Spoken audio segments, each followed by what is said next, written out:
Hey guys, this is Paul Paquin. I'm at Golden Financial Services. I'm the CEO here. And well, happy Monday. It's Monday morning. So what we're going to talk about today is public service loan forgiveness. I'm going to tell you what you need to do to get it, how to qualify, and just basically everything you need to know, including I'm going to share some news with you, which you probably heard of as well. Fed loan is closing. So yeah, let me share my screen first off. And we'll get right into this. So here we go. All right. So first off, I'm right now on our website at goldenfs.org/PSLF. So very simple. It's just right here, www.golden, GOLDEN, the letter F for financial, the letter S for services, .org, and then / public service loan forgiveness, but it's just abbreviated, so PSLF. Okay, or you can just go to the homepage, goldenfs.org, go to the menu, click on where it says debt relief blog. Once you get to the blog, you can see the post, Fed loan is ending servicing, public service loan forgiveness. So you can see that, click on the post. So this is the post we're going to be referencing today. So how can you avoid losing eligibility for loan forgiveness after Fed loan closes your account? So first off, for those of you that are not aware of this, Fed loan servicing is the only loan servicer for the public service loan forgiveness program at this time. However, so yeah, the only way you're going to be getting loan forgiveness under the public service loan forgiveness program is if you are with Fed loan as loan servicer. So in other words, you have to consolidate your student loans, get on an income-based repayment plan, one that offers loan forgiveness, and then you have to select Fed loan as your loan servicer because they're the only one that offers the public service loan forgiveness. And then you have to submit what's called the employment certification form, which you have to do that every year, and we'll get into that.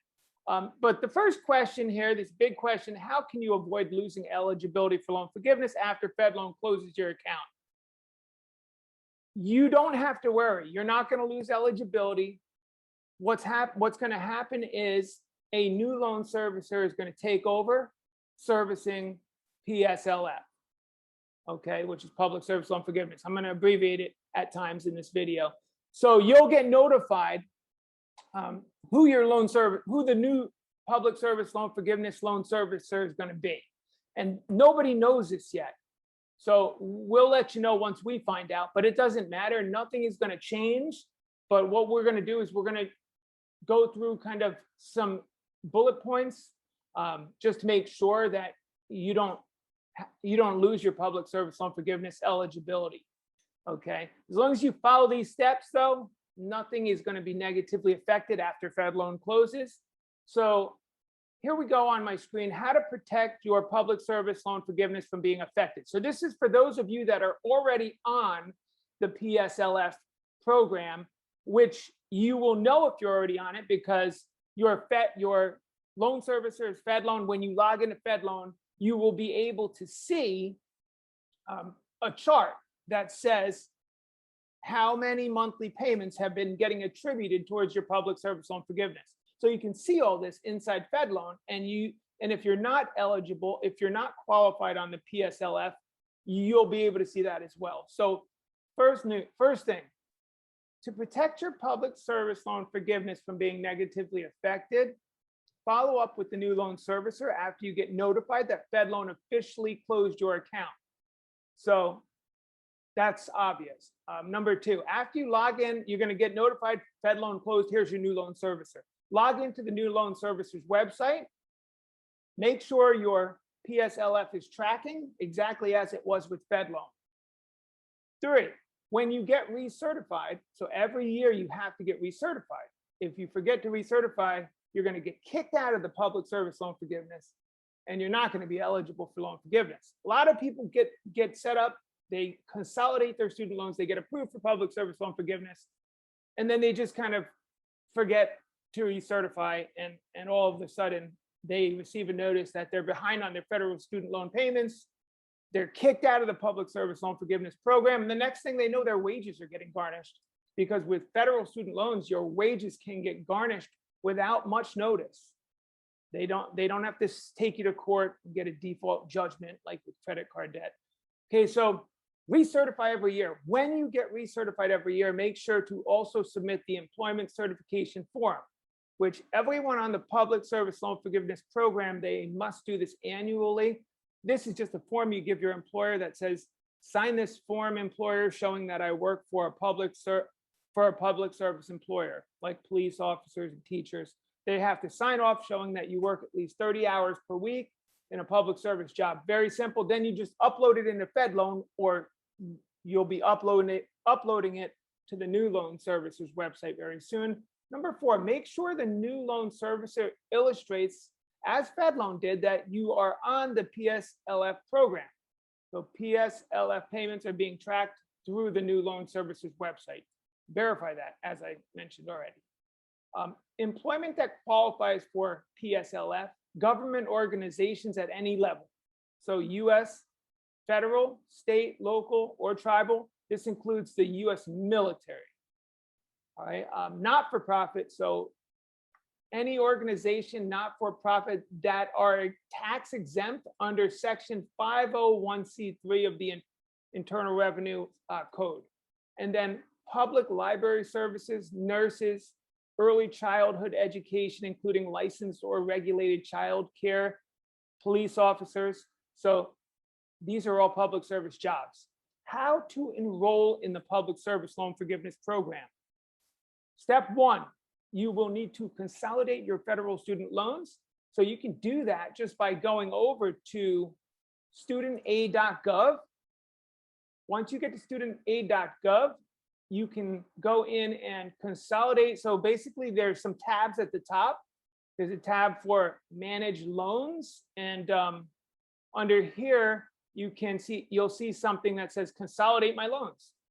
Very simple. That's how you consolidate. How do you get on an income-based repayment program that offers loan forgiveness? So when you go to consolidate at this website, studentaid.gov, they are going to ask you to select an income-based repayment plan. And you will see some of the plans offer loan forgiveness and some don't. So based on your income and your family size, so your annual adjusted gross income and family size, right? The lower your income and the bigger your family size, the lower your monthly payment will be. So you want to select an income-based repayment plan that offers loan forgiveness. You will see the estimates right there. So you select the one that offers the most attractive loan forgiveness. Now, if you have Parent Plus loans, unfortunately, you will only be able to use what's called the income contingent repayment plan. You will not be eligible for pay as you earn. You will not be eligible for income-based repayment. So income contingent, which is fine, it's just going to be a little bit higher of a payment. Here's the catch though, a lot of people don't know this. So after you consolidate, you must get on the income contingent repayment plan if you have Parent Plus loans. But then on year number 2, since you will have consolidated the loans into a new loan, so you will no longer have the Parent Plus loans. So on year 2, you can then apply for one of the other income-based repayment plans. All right, so that's that. Step 1, consolidate, get approved for income-based repayment plan that offers loan forgiveness. Step 2, so this is step 2 to get public service loan forgiveness.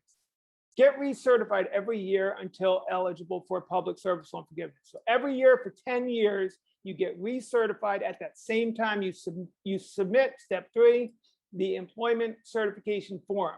Every year you submit it to FedLoan, or eventually it will be a new loan servicer. That's how you do it.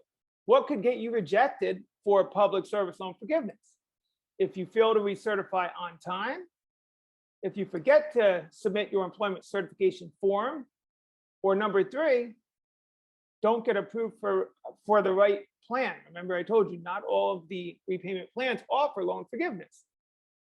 So yeah, make sure to get approved for the income-based repayment plan that offers loan forgiveness. Now, if you're one of those people that just kind of has been repaying their student loans for the last 12 years, and you are a teacher or a police officer. So you've kind of just assumed, hey, I've been paying on my loans for 10 years. Maybe you are already consolidated and you've been repaying your loans on an income-based repayment plan, but maybe you haven't submitted your employment certification form every year like you're supposed to do. So maybe you forgot to do a step and you went to apply for loan forgiveness because you've been repaying your loans for more than 10 years and you got rejected over some little mistake.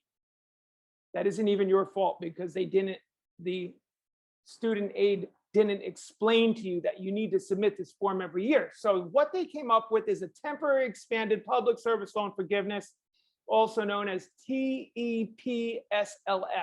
This allows you, if you got rejected for loan forgiveness, to reapply and get that second chance. So I recommend you take advantage of that. TEPSLE, temporary expanded public service loan forgiveness. Again, just go to this website. All this information is here, and we continue to update the page as new information comes out. Basically, it's the same requirements for public service loan forgiveness. You had at least 10 years of full-time employment certified by a qualifying employer. Yeah, so it's just a second chance. That's all it is. Now, if you are delinquent on your federal student loans, you will get your wages garnished if you do nothing. Here's what you need to do. I'm going to summarize this in about 60 seconds. If you're a delinquent on your student loans, at Golden Financial, we've helped over 40, 50 people in the last couple of years stop a garnishment, rehab their loans, get the delinquent and default marks removed from their credit, get them back in a good standing where they can use the consolidation, and then get them on an income-based repayment plan and get them on public service loan forgiveness program. So we've done these a lot. Well, like I said, easily over 40 wage garnishments we've been able to stop. So we've got this down. And here's what you need to do. If you're delinquent on your federal student loans, first off, make sure you request 90 days forbearance so you have time to do something before your wages get garnished. If your wages are already garnished, here's what you need to do. Contact the collection agency. Let them know you're interested in getting on a loan rehabilitation program. They're going to ask you income and family size, similar to if you were going to consolidate and get on an income-based repayment plan. They look at your annual adjusted gross income and family size. So you want to make sure you include family size. Like if you have a neighbor living with you, just as an example, and you pay for at least half their expenses, include them in your family size. The more in your family, the lower your payment's going to be, and then your income. So here's the difference with the loan rehabilitation program. They're not just going to look at your annual adjusted gross income and family size. They will also take into consideration all of your expenses. So they will actually send you a form. I just helped the client get approved for a $5 per month payment.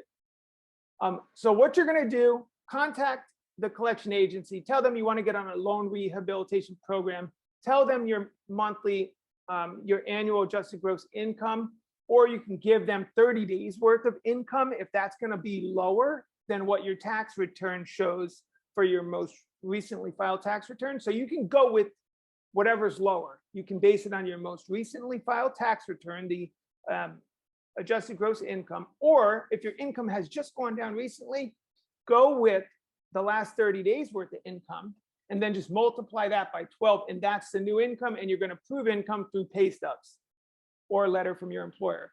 So you tell the collection agency, I want to get on a loan rehab program, give them the income, give them the family size, and then you also need to tell them you have a lot of expenses and you want to give them the expenses. So they will send you a form, put all your expenses in this form. Don't leave anything out. Make sure you put your groceries, everything. So at that point, they're going to give you a monthly payment that can be as low as $5 per month. Like I said, I just helped the client get on a $5 per month payment. Now they want you to do 9 monthly payments on time. So if you get a $5 payment, you can't just do 9 months times $5 and pay them all at once. They don't accept that. They want to see your timely payments. So you have to physically send them, mail them, or go online and submit the payment. It's not even, you can't even get set up with an automatic payment a lot of the times. They usually will make you send that payment every month. They want to see you make that $5 payment or however low it is for 9 months. Once you complete the 9 payments, you will graduate the loan rehab. The default will get removed from your credit. You will have all of your rights restored where you can consolidate under the federal income-based repayment plans, and you can get on public service loan forgiveness. So in a nutshell, that's how that works.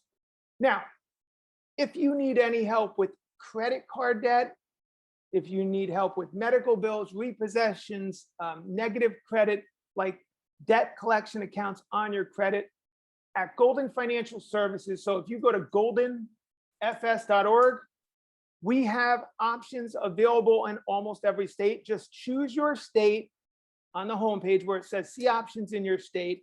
Or if you want to like look at a specific program on the left, choose an option so you can do credit card relief programs, debt validation, debt snowball. So there are different options. We have a lot of options. If you go up on the menu on the left, you can look at debt relief options. So everything is on our website. I recommend if you have over 10,000 in credit card debt and you're considering a program, you can always call our counselors at 866-376-9846 and submit a comment. If you have any questions, submit a comment below. And that's it for today, guys. Again, this is Paul Paquin. I hope you enjoyed this video. Hopefully you found it helpful, and hope you have a great day. Bye-bye, everyone.